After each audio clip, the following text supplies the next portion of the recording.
Hello, everybody. Thank you so much for your support of Indie Agency News. Let's meet an indie freelancer. We're doing something new. Holy cow.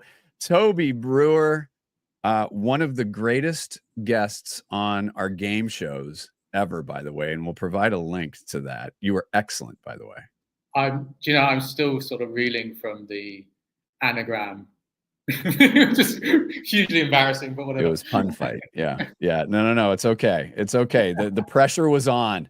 The pressure was on.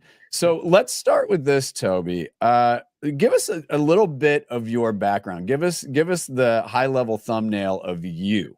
Okay, I try and keep it tight, short. So I started out as a chef.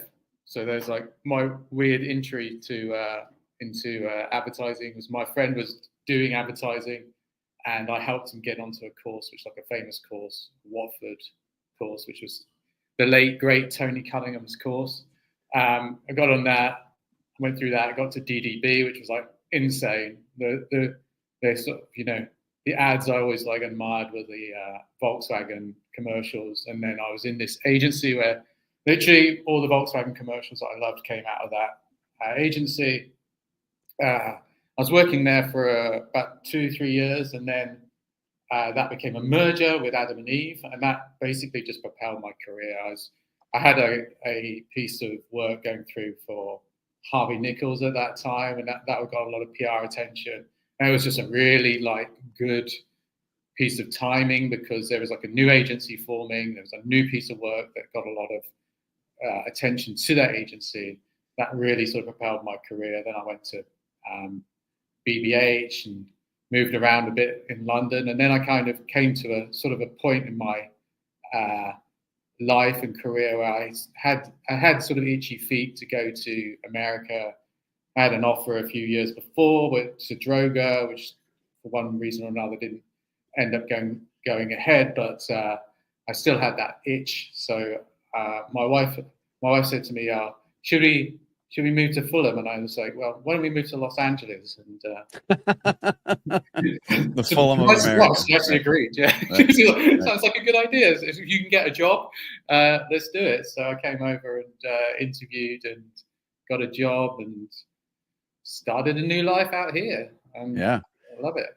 Yeah. And now currently in the freelance game, fantastic work that you do. What do you like to do most as it relates to work? What's the thing that really revs you up?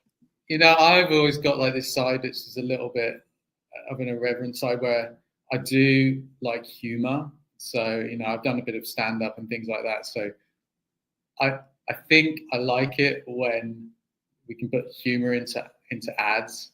And also it's the most fun thing to brainstorm, and sort of bash around with a partner or other creatives, because you're going to have a laugh, aren't you? And I guess one of the things that kind of attracted me to advertising is the idea that you can't take it too seriously and you can have a bit of a laugh. And I think that's what I love most about it. So right. Yeah. In terms of what you do, what would you say you're strongest at? So the main thing that you do is copy, right? Yeah, the main thing is copy. I'm one of these people who started out as art, but then moved into copy. Got it. I wrote, just through writing, it just, for me, it feels like, a lot of what I do, a lot of the sort of things I get asked to do involves a lot of copy, and I just pursued that. Right. Everything else. And within that, I think there's different sort of elements that I enjoy. The sort of British side, where it's very much sort of strategical and that thinking and that kind of getting to like what's the strategy for the brand and like working that out, what's the best solution. I think like always is that kind of, that's always feels like the biggest release is like coming up with a solution for brands, and I guess I've kind of got a knack for doing that. And then equally, I quite like just like writing, just getting into it. Yeah, just writing this, it's fun. It's fun to see how things can twist, and right. So those are kind of my areas where I feel like I'm probably strongest, I would say, and I think now, as I've sort of matured in my career, I've come into like quite like presenting as well, which was something when I first started out. I was just like, oh gosh, no, don't make me do that. I just want to be with my work, and Right. And now I kind of see. I think as I've sort of progressed, and I see the importance of how that is, and how you can have a great idea, but it can just completely just end up nowhere unless you can get other people to kind of come on board that idea.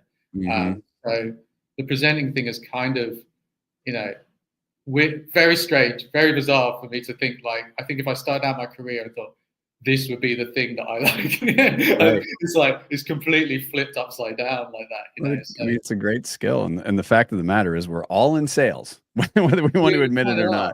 Right? And I also do like the permission to speak. I'm not like a hugely sort of like extrovert person. So like when I'm like, oh, now I've got a purpose, I kind of like, it's like, yeah. I like that. I like that.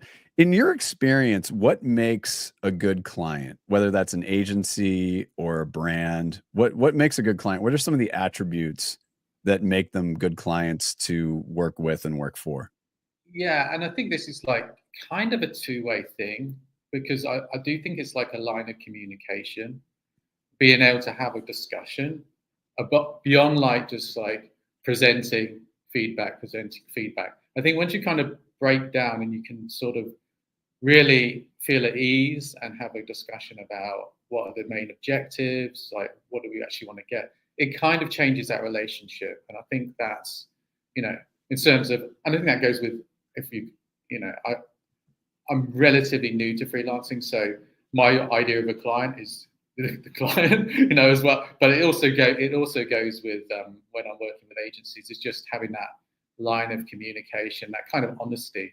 I think I was talking to someone the other day, and I was sort of saying I do quite like just honesty along the way, even though it might be hard to take a little bit of like that kind of honesty. It's better than people kind of bottling it up and feeling something, and either side's never quite sure what the other person's feeling, but there's something there that you're not getting to. So I think that just that line of communication, and obviously that gives you scope to come up with better work. Yeah, candor helps. Yeah. Candor definitely helps. Yeah. Out of all of the stuff you've done, and you mentioned Harvey Nicks, which project are you most proud of? Well, that was the Harvey Nicks thing was quite early on in my career. Sure. But it's still something that's just like, I think because you don't have many situations like that, it was definitely a perfect storm kind of a situation where, really it was like, I really vividly remember like presenting these, I was working with my partner. So there was this thing in DDB at the time, like the Harvey Nicks thing, whoever the official team on Harvey Nichols, they never really made the work because it was like open to everyone in the agency, and you got to think like there's some real like big hitters in that agency, and then, and we were like the official team, and it was almost like, oh, this is the jinx of being the official team on Harvey Nichols. Right. And we were like, and then my partner were like, we've got to crack this thing. We were like junior, mid-junior, and we were like on this other project that wasn't that yeah. And, British Gas. No, I'm kidding. I think it was probably even worse than that, to be honest. There you go. And it was just like, we've got to crack this. So we just gunned it for like pretty late nights for a few nights, and just cranking out all these different ideas. And we had a thick stack of ideas, and actually two years of campaigns came out of that stack of ideas. Oh, wow. I reckon there was a third in there as well, but that never got made. Right. There was definitely another good one in there. And we went to our ECD at the time, Jeremy Cragen, and he was like, we were like, so just wanted to like be like part of this kind of, get his kind of nod, if you know what I mean. Right, and, sure. And I remember he was like looking at through these ideas, and then he kind of saw this, and I think he thought we were quite a safe team. You know, he thought, Oh, interesting. they're like, oh, they come, quite clean and safe, and he was like looking at this idea, and he was like, you could sort of see he was like, the wheels were turning, and he was just trying to figure out how this would actually go down. And he said, this is either the worst idea or the best idea I've seen in a long time. He said, I just can't work it out. I think for that reason we should pursue it. And like in that instance, a great client as well. Like a client that was really, you go into Harvey Nichols, they have the advertising around. They were looking for stuff that changed their market from kind of a more traditional, Knightsbridge store to like a more cutting edge fashion with the crowd. And they were on board. We had great account people, people on the business were fantastic, and they just really sort of brought the client through what was a reactionary stage to that advertising. I mean, we put out like one thing, and immediately there was like a bunch of the existing clients were like, "What is this? What is going on?" I should probably explain what the ad is as well. It's the models wetting themselves, being excited for the sale, and some people were just disgusted. And then it sort of hit the Daily Mail, and the Daily Mail were outraged, which was like the best thing that could possibly happen in terms of like PR, because more people got on board, and it's one of these things where I think, like, I remember my partner at the time, she was saying to me, like, I don't know how this is going to, she was actually quite nervous and apprehensive, and maybe I'm just like slightly, I think I kind of was really curious, but also excited to see, even if there's like negative responses. Sure. Right. Because I'm just like, the idea of like stuff going out where it wasn't, where it was neither, negative or positive, or there was no reaction, was kind of in some sense more scary to me. So from that point, when it started getting traction, when everyone was like talking about it, and it's one of these learning experiences where you think that could have so easily just ended up never. Oh, sure, right. Never got made. No one would have cared. Right. But it kind of made my career at that point, because at that point as well, there was like the agency was merging, so they were like, "What's going to happen? What is this new thing?" And it's just like great timing. It's a couple of. It was very tonally different to some of the stuff. So when Adam and Eve came in with John Lewis, which is a massive right, yep. thing, you got, are they going to be making more that kind of stuff, or how is it going to pan out? And this is just this sort of alchemy when that came out that just really worked. And thankfully, the management were on board as well from Adam and Eve, and they were like, that helps. We'll support oh my you. God. No, that totally helps. Yeah. Well, let's finish up with this. We're starting to pepper this question into like everything we do, because listen, we're indies, we're little. Some people, oh, you're off. You're a little askew. Would you consider yourself a weirdo, a misfit, or an underdog? So I'm like, I will say it's all three. And okay, but which one do you veer towards more? I have to veer towards one. Underdog. Oh, you're an under. Okay, I can see that. Yeah, definitely, and that never really goes away. Right. There's been parts of my career where I felt like, oh yes, suddenly I'm not the underdog anymore, and then as soon as you feel that, suddenly you're back to being the underdog. Right.